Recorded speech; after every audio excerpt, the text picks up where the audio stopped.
Good morning, Heaven Bound family, and anyone listening. This is Pastor Larry with a moment in the Word on this, the 7th of September, the day after Labor Day. We just celebrated our final holiday for the summer, and now then we're starting on into the fall with our final stretch down the runway, so to speak, of 2021.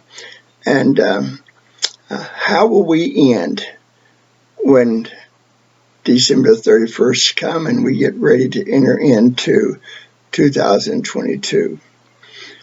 Well, Joshua, the saint of God who brought the children of Israel out of the wilderness and into the promised land, was an individual who ended well. And he gives us some sound advice on what we need to do if we want to finish up this year well. We've entered into our ninth month. We've got this month, the final quarter, to serve God or serve self. I hope that we might take the advice of Joshua. You see, if you look at the 24th chapter of Joshua, the final chapter in the book of Joshua, in verse 15, he says to all the people there that he has gathered together, he tells them to choose who they'll serve. And in the last part of verse 15, he says this: "As for me and my house, we will serve the Lord."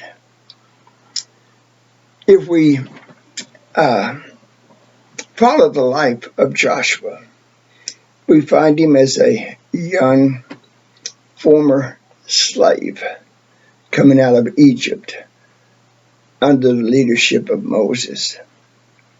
We see him swiftly promoted to that as the leader of the army.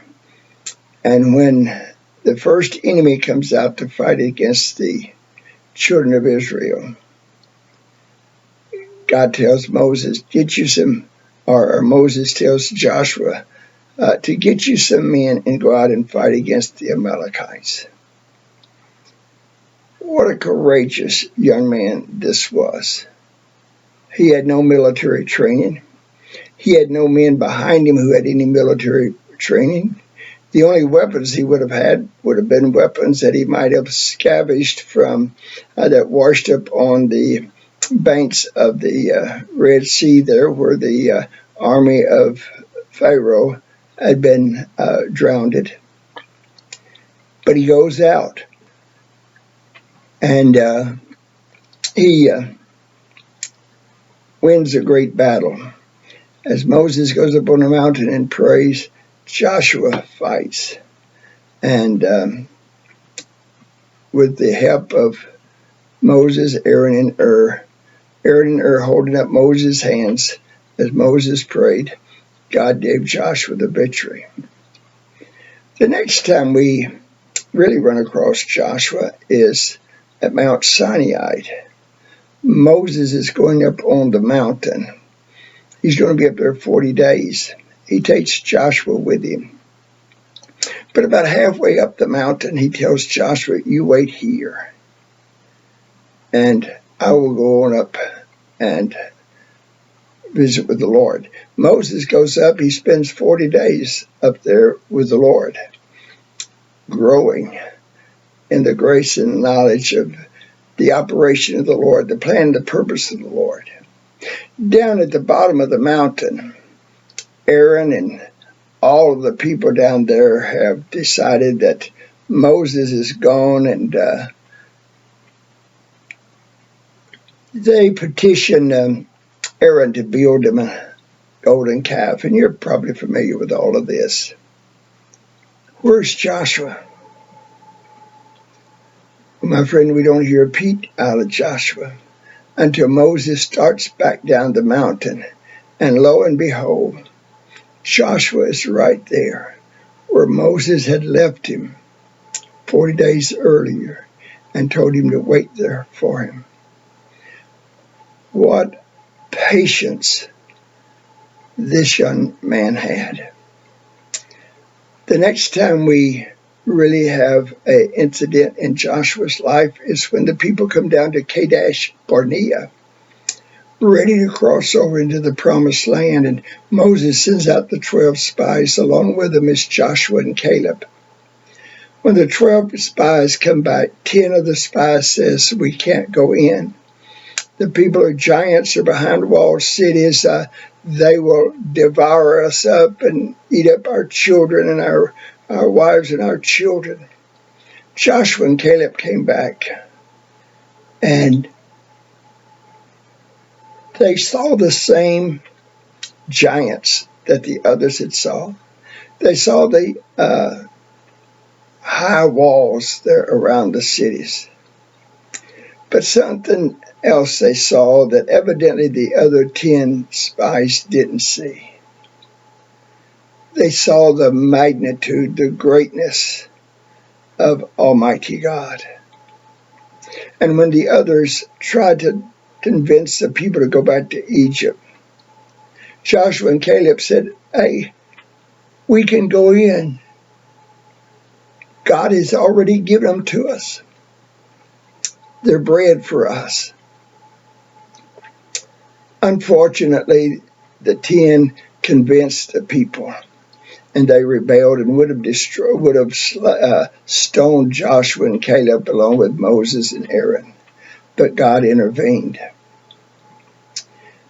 Joshua and Caleb are the only 2 adults at Kadesh Barnea over the age of 21 that will enter into the land of Canaan. Caleb is 40. We don't have the exact age of Joshua, but would have been about that same age. And for 40 years, at no fault to their own, they wandered around in the wilderness. They're waiting for God to say, actually waiting for all of the adults to die away and waiting for God to lead them into the promised land. Just before going in, Moses, in a moment of rashness, will strike the rock to bring forth water. Instead of giving God glory, he will take the glory, and consequently, he loses the opportunity to go in. And God, in Joshua chapter 1, will hand the mantle to Joshua. He will tell Joshua, you're to keep this law that Moses had written. You're not to turn to the right nor to the left, but you're to be strong and very courageous and do all that's written therein. When we come down to the 24th chapter, Joshua has been faithful. He has divided the land up. They've conquered the land, and now then the 12 tribes of Israel, each one has their own portion of land.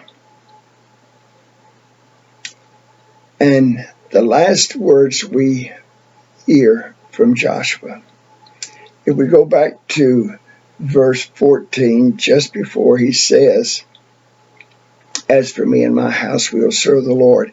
He calls the people together and he says unto them, now therefore fear the Lord and serve him in sincerity and in truth. And put away the gods which your fathers served on the other side of the flood and in Egypt, and serve ye the Lord. When whoever wrote the final chapter, possibly Samuel, wrote the final chapter of Joshua, here's what it says about him.